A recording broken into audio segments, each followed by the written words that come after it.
bom dia. É muito, muito especial estar aqui, falando depois de 20 anos de um evento em que se colocou a ideia de meio ambiente. Se nós pararmos para pensar, a humanidade existe há muitos milhões de anos, 4, 3. E nossa cultura, tal como mais ou menos a pensamos, tem mais ou menos uns 200 anos. Nós estamos na infância dessa nossa humanidade, cometendo os erros plausíveis dessa infância. Mas uma coisa muito, muito, muito importante é que há 20 anos atrás o mundo todo estava começando a olhar o entorno. E agora nós estamos tendo que olhar para nós. E a maneira de começarmos a olhar para nós é olhar a criança. Na verdade, a criança, aquela que está na sua frente, o seu filho, é, na verdade, espelho da criança que um dia você foi. É importante entender, o conceito de família surgiu na França há 200 anos atrás. É um conceito muito novo. O conceito do que uma criança precisa é um conceito extremamente novo. Para vocês terem uma ideia, a ciência do início da vida é uma ciência nova. Ciência que, na verdade, é transpessoal e que traz as informações que são de pesquisas de décadas e décadas e décadas, mas praticamente 95% dessas pesquisas foram feitas e publicadas nas últimas 2 décadas. Ou seja, é um conhecimento muito novo.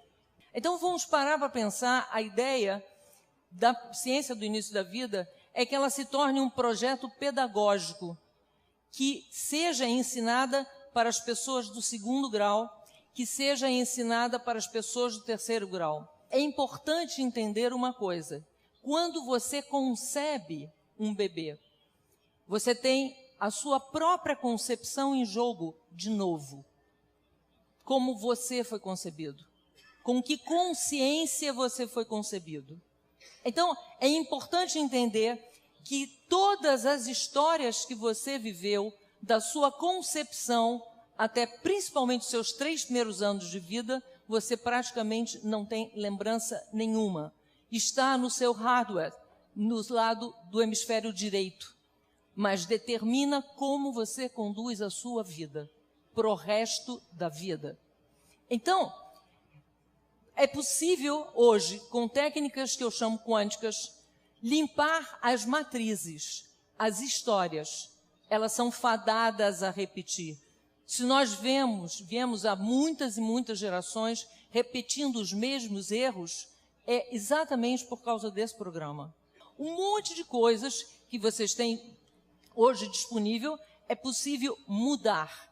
Em qualquer momento é preciso mudar. Não estamos condenados a viver a inconsciência como muito frequentemente fomos concebidos ou gerados. Então, na verdade, a limpeza de matriz é a ideia do primeiro passo. Limpar aquilo que não estava bem e que nem nós não sabemos, apenas repetimos. E aí, essa preparação, ela é absolutamente fundamental. Essa concepção. Parem e pensam. Pensem em uma coisa. Buda, Cristo, Krishna e outros tantos heróis civilizacionais tiveram a sua concepção anunciada. Isso é uma grande dica. Por que concepção anunciada? É a mesma coisa de dizer, é necessário preparar para conceber alguém que vai efetivamente fazer diferença no planeta. Então, durante a gestação, você tem um período impressionantemente importante, porque hoje muitas e muitas pesquisas demonstram que, primeiro, a mulher tem, em tempo real, a emoção passa para o seu bebê. Se é positiva, passa positivo. Se é negativo, passa como negativo. E a imaginação da mãe e a nutrição da mãe vão determinar a qualidade de fígado e de cérebro, e é o próprio cérebro do bebê quem mapeia e manipula seu próprio código genético. Não existe mais a ideia de gene fixo. O que existe é a ideia da epigenética, o gene que se transforma, o gene que se transforma por toda a vida, mas aqui é intensamente passível de ser transformado. Então, do lado ruim, é que esse efeito epigenético programa todas as doenças que se tem ao longo da vida adulta. Então, logicamente que uma geração de pessoas que tenham consciência disso, que saibam disso, que tenham essa informação, vão pedir para os governos cuidarem de ter centros gestacionais para as grávidas, porque nada mais importante elas estarão fazendo então, enquanto estiverem gerando, porque é uma vida inteira, e não só uma vida inteira. Uma neurocientista descobriu que ratos estressados grávidos, eles podem fazer uma mutação genética a nível cerebral, ou mesmo desnutridos, por 3 gerações. Então, esses conhecimentos que se passam também conosco são importantes de serem informados. Informados o que é necessário durante essa gestação para uma nova estrutura humana. Mas, além de tudo, a questão do parto. Essa impressão, e em todas as línguas, a expressão, a primeira impressão é a que fica, é exatamente isso. A primeira impressão. Como fomos recebidos? Quais as impressões que recebemos? Como fomos introduzidos nesse mundo? Com amor? Com tecnologia? A Organização Mundial de Saúde diz que não deve passar de 15% o índice de cesárea em nenhuma sociedade. No Rio de Janeiro estamos a 95%, em torno disso. Terceirizamos o parto. Percebem como é que a sociedade de consumo começa? Terceirizamos o parto. Já não acreditamos no ser humano, esse binômio mãe e filho, que pode perfeitamente vir ao mundo naturalmente. A maior parte das gestações, sem risco, podem se dar em casa. Isso, pesquisas ultramodernas que estão acontecendo agora na Inglaterra, com 40 mil partos verificados, o que se percebe é que melhor saúde para a mãe, melhor saúde para o bebê, se o parto se a mulher não tem risco.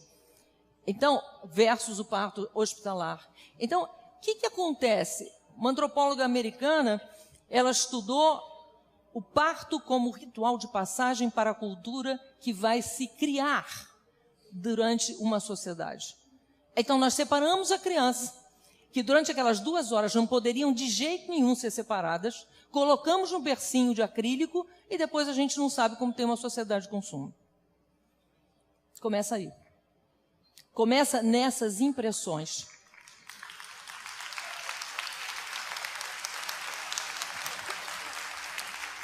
Começa na ideia de que não há afeto. Essa pessoa está programada na vida adulta a quando sentir carente, quando sentir angustiada, detonar com cartão de crédito. Isso não é à toa. Isso está sendo criado. Gente, até 1950, no mundo inteiro, as mulheres pariam em casa. Em São Paulo, o último serviço terminou, tinha 3,19% de necessidade de transferência. 5 anos depois, 50% era cesárea. Isso foi no mundo inteiro. Se criou uma situação do mundo inteiro. Um mundo inteiro que consome plástico, um mundo inteiro que consome substâncias. Há um pesquisador, Bertil Jacobson, que vai perceber a influência do momentum do parto e a programação para a adolescência. Exemplo, droga. Há 17 drogas que são consumidas durante a peridural. Dessas 17, 3 são derivadas de morfina, cocaína e heroína. E as pessoas não sabem disso. essas informações, exatamente, essas informações é que permitem opção. A opção de um casal convidar alguém que está lá em cima, dizer, olha, tem um casal aqui embaixo, querendo alguém, para receber alguém, para cuidar de alguém. Para transformar esse ser que deve ser imaginado, não imaginado eternamente como criança, como costuma, mas imaginado como adulto, imaginado com características, com especiais habilidades de lidar consigo próprio e com a vida. Essa pessoa vai nascer com o que eu chamo kit autoestima. É preciso criar essa situação, e essa situação é dentro desse entorno amoroso.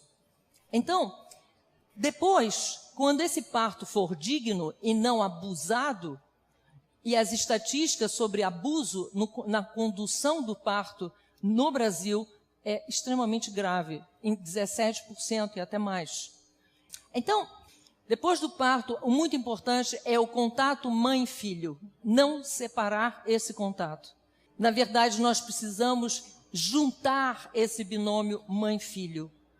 O filhote humano é filhote por 3 anos, elefantes são 4, leão são 2, nós por 3 anos. Se acontece uma desgraça, um tsunami, uma criança de 3 anos geralmente não sobrevive, de 4 sobrevive. Não há memória contínua, não tem como operacionalizar. No entanto, deixamos essas crianças em creches, porque os sistemas sociais dizem que isso é melhor. Isso não é melhor. O que acontece com essas pessoas nascidas e criadas e deixadas em creche? Se minha mãe, que é minha mãe, me abandona, quem não me abandonará? Como é que eu vou decidir alguma coisa que pode te frustrar? Eu não decido nem uma pizza. Eu não decido porque eu tenho medo que a minha decisão te frustre e vou passar de novo a rejeição que eu passei. Isso é intolerável. E aí eu quero o tempo todo tentar agradar. Minha imagem é importante. Novamente voltamos ao consumo. O que é que eu consumo? Eu consumo para vender minha imagem, já que eu não tenho valor. Eu não fui nascido de boa vontade. Eu não fui acolhido de boa vontade. Então, eu fui abandonada no momento que eu não podia ser. E nesse momento, então, eu crio uma sociedade que vai comprar qualquer ideia. O que eu venho observando há mais de 20 anos? Preparando casais, e a ideia é ir para escolas e preparar casais para poderem conceber conscientemente, enfim, fazer esse projeto de vida. O que acontece com esses seres humanos? Esses seres humanos no mundo inteiro chamam a atenção, porque eles são extremamente amorosos, extremamente fraternos. Têm amor próprio à beça, mas têm amor pelo próprio próximo naturalmente. Têm amor pelo meio ambiente naturalmente. E isso você percebe com crianças de 3, 4 anos. Então, se nós queremos realmente constituir uma sociedade muito mais fraterna, e aí fraternidade para com tudo, nós precisamos ensinar, passar as informações que já temos para os jovens, para que eles se preparem para uma paternidade, uma maternidade de consciência dessa nova espécie, Homo sapiens frater. Porque a fraternidade é o aspecto mais importante. E essa espécie, nós agora como humanidade, a gente sabe que toda a evolução da humanidade se deu por saltos. Agora, com essas informações, nós podemos dar um salto quântico, um salto de consciência para uma sociedade mais consciente. E todas as outras coisas automaticamente se harmonizarão. A harmonia, basicamente, depende de consciência e amor. Ok?